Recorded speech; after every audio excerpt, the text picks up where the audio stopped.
Bakın. Topla oynuyor pişi.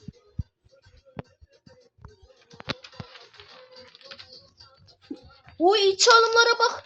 Oy oy oy oy. Ve pişi çalımlar atır.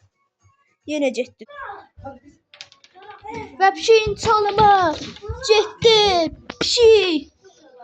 Pişicidir. Dur orada. Top. Çalım attı. Çalım attı. Ben de sana gidiş.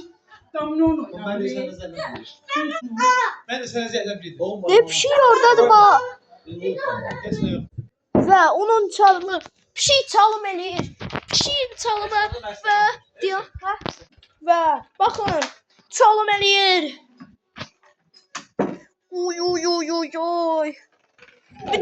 Ve oy oy oy.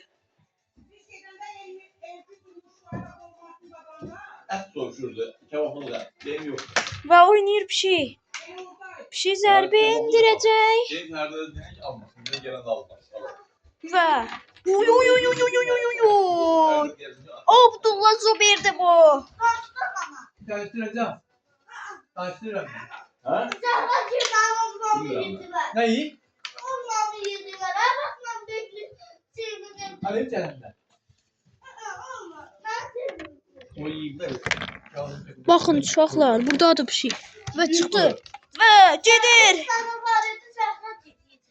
Git bak. Da gördüm. Kabuk açık oldu. Hiç bir şey yok. Atasına değil ya. Ata atacak değil de. Limandan izolasyonu çık. Ve bir şey.